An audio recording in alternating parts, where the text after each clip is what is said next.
Saat Taipan pulang, ia menemukan istrinya berselingkuh. Wanita bermain air seperti bebek Mandarin dengan kekasih mudanya, tanpa salah lihat. Itulah istri cantik jelitanya. Sang Taipan tidak langsung menggerebek, melainkan diam-diam masuk ke kamar untuk memeriksa. Melihat kamar yang berantakan, ia tahu pasti telah terjadi adegan panas di sini. Sang Taipan menahan gejolak di dadanya memandangi pasangan mesum itu. Di hatinya sudah 100 cara membunuh istri, menunggu malam dan pulangnya. Namun kehadiran sang suami yang tiba-tiba membuat istrinya terkejut. Wang sama sekali tidak menyebut kejadian siang hari, malah memeluk istrinya dan mengungkapkan kerinduannya selama tak bersama. Istri yang bersalah itu berusaha mencari alasan untuk pergi, namun saat itu Wang benar-benar meledak emosinya. Pengetahuan itu menyakitkan, aku sudah terbiasa. Bukan berarti aku tak akan merasakan sedikit saja sakit saat aku kembali ke hadirmu suatu hari nanti.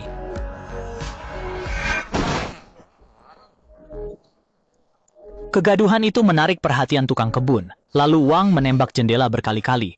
Tukang kebun ketakutan lari berhamburan. Wang menyeret mayat ke samping dengan tenang, membersihkan serpihan cangkang telur, menata ulang TKP, melepas kemeja berdarah. Ia membakar kemeja dalam perapian sebagai bukti, lalu mandi air panas menghapus bau mesiu, tak melarikan diri, seolah menanti polisi. Tak lama kemudian puluhan polisi datang. Wang dan negosiator sepakat menghindari kekerasan. Hanya sang kapten polisi yang masuk bernegosiasi. Kapolres membuka gerbang hati-hati, melihat Lao Wang memegang pistol berlumuran darah. Setelah diskusi singkat mereka menurunkannya. Setelah bahaya mereda, kepala polisi baru perlahan memasuki ruangan, mengikuti jejak darah, lalu terkejut melihat foto korban di dinding. Ternyata wanita itu mantan kekasihnya. Kepala polisi tersadar, berlari memeriksa luka wanita. Untungnya, tak disadari Lao Wang muncul di belakangnya membawa uang dan pistol. Polisi merebutnya. Kepala polisi menjatuhkan Lao Wang ke tanah. Rekan-rekannya yang mendengar segera menahan dia tanpa kesulitan, lalu memeriksa wanita itu bernapas. Mereka mengantar wanita itu ke rumah sakit. Tapi Lao Wang ditangkap tersenyum licik, seakan merencanakan sejak awal hingga persidangan. Lao Wang tidak menyewa pengacara dan malah bersikeras membela diri sendiri. Jaksa penuntut yang tak pernah terkalahkan yakin dia tengah menjemput ajalnya. Karena kasus pembunuhan Lao Wang dianggap selesai dan sekadar formalitas, langkah selanjutnya tak terduga langsung mengubah pemahaman semua orang yang hadir. Pengacara yakin tanda tangan Lao Wang di surat pengakuan bersalah akan memaksa membuka rahasianya, sehingga esok hari mendatangi rumah konglomerat mengantisipasi muslihat.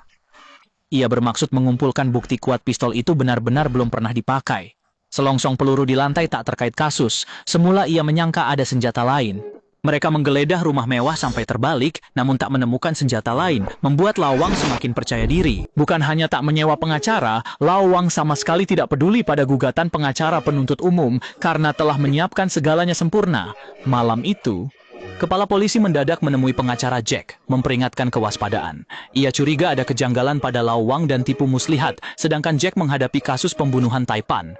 Dia sangat percaya diri dan mengabaikan setiap peringatan kepala polisi. Baru tiba di rumah, polisi menelpon. Barang bukti utama, sebuah pistol, ternyata bermasalah setelah diperiksa.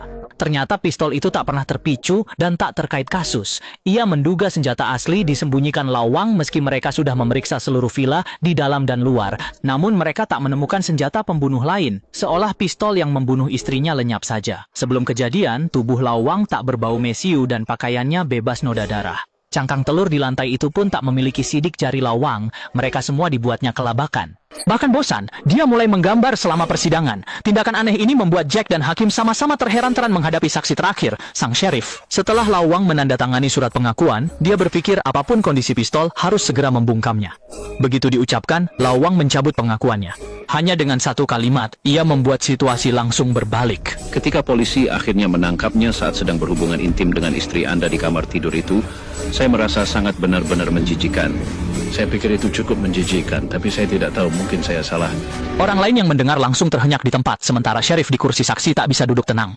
Tanpa bicara, dia langsung menerjang ke arah Lao Wang. Namun justru langkah sheriff ini, Lao Wang benar-benar membuktikan fakta. Saat hakim menahan mereka berdua sendirian, ia menceritakan hubungan gelap sheriff dan istrinya.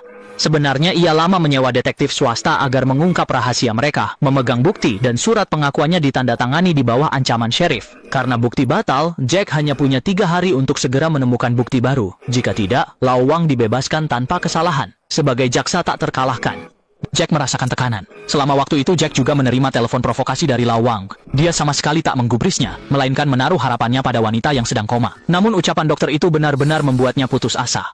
Otak wanita itu rusak parah, ia belum juga sadar. Saat ia terombang-ambing, Kapolres tiba-tiba kembali menemui Jack. Aku pinalus seseorang di ruang barang bukti. Dia berhutang budi pada aku. Kamu bisa pakai ini. Beri kami jadwal pertandingan fleksibel. Kita masih punya kesempatan. Cepat pergi. Dan Jack tak bisa menerima tindakan yang tak bermoral itu, walau sampai merusak reputasi dan kehilangan pekerjaan bergaji tinggi. Namun dihadapkan pada kasus sulit ini, ia kembali terjebak dalam dilema. Fu Hao si kakek jelas menembak mati istri cantiknya, namun jaksa tak punya cara untuk menjeratnya karena semua sudah dirancang sempurna. Segera tibalah sidang terakhir, Jack menyerahkan barang bukti palsu kepada asistennya, menjadikan telepon sinyal. Begitu berdering, mereka menerobos ruang sidang untuk memamerkan bukti. Melawan Taipan licik, dia tak punya pilihan. Di persidangan, Old Wang berkelit amat licik, mengandalkan pengetahuan hukum demi membela diri dengan lihai dan meyakinkan. Selama itu, kemampuan melukis Old Wang meningkat pesat. Tampaknya tanpa bukti, baru langsung dibebaskan di muka hakim.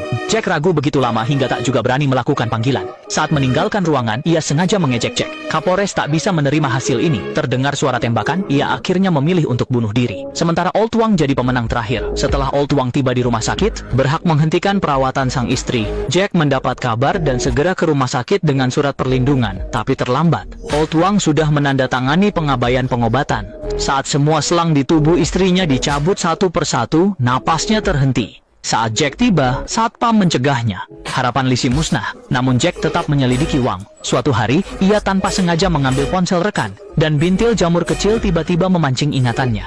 Seakan terlintas sesuatu di benaknya. Ia pun mendatangi rumah Wang, mengeluarkan pistol Wang, dan menyampaikan dugaan.